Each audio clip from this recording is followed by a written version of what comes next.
नमस्कार, बहुत स्वागत है आप सभी का। मैं हूं आपके साथ पूजा सचदेवा, लेकर हाजिर हूं फिर से एक नया वीडियो।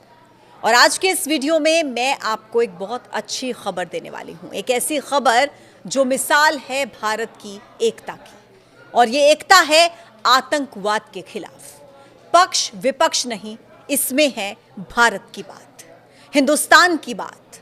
सबसे पहले आपको बताती हूं खबर यह है कि भारत के ऑल पार्टी डेलीगेशन यानी कि पक्ष और विपक्ष दोनों के प्रतिनिधि अलग अलग देशों का दौरा करेंगे, और मकसद है पाकिस्तान का कच्चा छिट्टा खोलना। विपक्षी दलों और सत्तारूढ़ एनडीए के 7 नेताओं वाला एक सर्वदलीय प्रतिनिधिमंडल आतंकवाद के प्रति जीरो टॉलरेंस का भारत का कड़ा संदेश देने के लिए कई देशों का दौरा करेगा।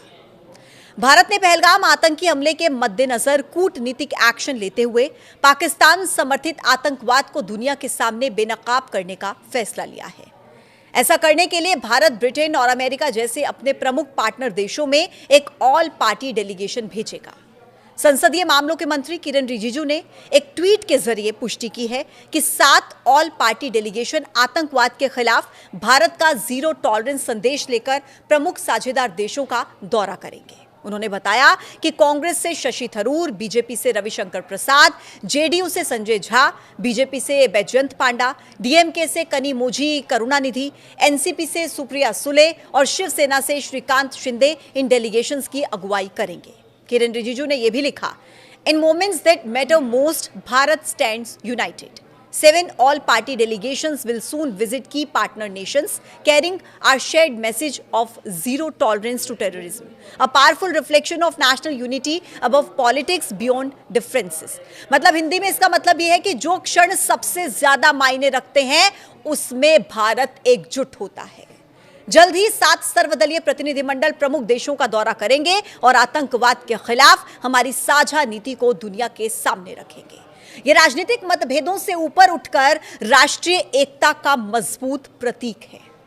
ये कहा जा रहा है कि इनमें से हर एक प्रतिनिधिमंडल करीब 5 देशों का दौरा कर सकता है। इनमें शामिल होंगे संयुक्त राष्ट्र सुरक्षा परिषद के सदस्य देश और भारत के प्रमुख रणनीतिक साझेदार। जानकारी यह भी है कि हर प्रतिनिधिमंडल में भारत के वरिष्ठ और अनुभवी राजनयिक भी शामिल होंगे। इस पैनल में एआईएम नेता असदुद्दीन ओवैसी को भी शामिल किया गया है। इस तरह एक संदेश देने का काम किया गया है कि दलगत मतभेद भले ही हो, लेकिन बात जब देश की आती है तो सभी राजनीतिक दल एक साथ हैं। ऑपरेशन सिंदूर के बाद जिस तरीके से असदुद्दीन ओवैसी ने पाकिस्तान को इतनी खरी खरी सुनाई है, और शुरुआत से ही ऑपरेशन सिंदूर के वो समर्थक रहे हैं, ऐसे में इस डेलीगेशन में उनका नाम होना ये कोई हैरान कर देने वाली बात नहीं है।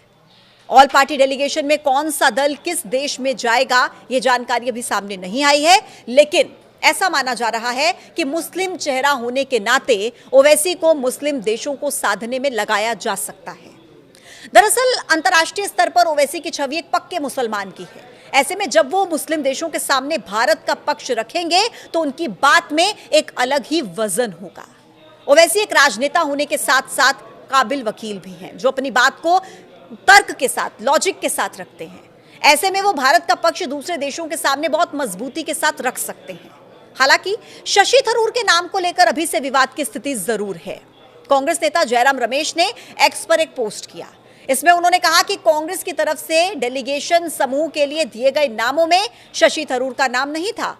जयराम रमेश ने सोशल मीडिया प्लेटफॉर्म एक्स पर लिखा, कल सुबह संसदीय कार्य मंत्री किरण रिजिजू ने कांग्रेस अध्यक्ष मल्लिकार्जुन खड़गे और लोकसभा में विपक्ष के नेता राहुल गांधी से बात की और पाकिस्तान से आतंकवाद पर भारत का रुख स्पष्ट करने के लिए विदेश भेजे जाने वाले प्रतिनिधि मंडलों के लिए 4 सांसदों के नाम देने को कहा। जयराम रमेश के हिसाब से शुक्रवार को दोपहर तक 4 नाम दे दिए गए, जिनमें आनंद शर्मा, गौरव गोगोई, डॉक्टर सैयद नसीर हुसैन और राजा बरार के नाम थे। जयराम रमेश के इस पोस्ट के बाद अब बीजेपी के आईटी सेल के प्रमुख अमित मालवीय ने भी एक्स पर एक पोस्ट किया। उन्होंने कहा कि शशि थरूर की वाक्पटुता, संयुक्त राष्ट्र में काम करने का उनका लंबा अनुभव और विदेश मामलों में उनके गहरे ज्ञान को कोई खारिज नहीं कर सकता।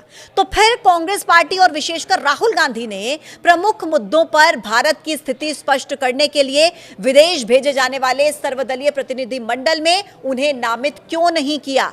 इसके बाद अमित मालवीय ने यह भी सवाल किया कि क्या यह असुरक्षा है, क्या यह जलन है, और क्या फिर यह सिर्फ उन लोगों के प्रति असहनशीलता है जो हाईकमान से बेहतर है। हालांकि शशि थरूर ने अपना नाम लिस्ट में होने पर एक्स पर लिखा है कि हाल ही की घटना पर अपने देश का नजरिया रखने के लिए भारत सरकार के निमंत्रण से सम्मानित महसूस कर रहा हूं। जब बात राष्ट्रीय हित की हो और मेरी सेवाओं की जरूरत हो तो मैं कभी पीछे नहीं हटूंगा। बहरहाल भारत देश आतंकवाद के खिलाफ अभी भी अपना रुख बताने के लिए लगातार काम कर रहा है। जानकारी यह है कि हर प्रतिनिधिमंडल लगभग 5 देशों का दौरा कर सकता है और यह दौरा 23 मई से शुरू होकर 10 दिनों तक चलेगा। टीम इंडिया पूरी तरह से इसके लिए तैयार है। आज के इस वीडियो में इतना ही। कल फिर होगी मुलाकात एक नई वीडियो के साथ। तब तक के लिए आप देखते रहिए न्यूज़ 18। नमस्कार।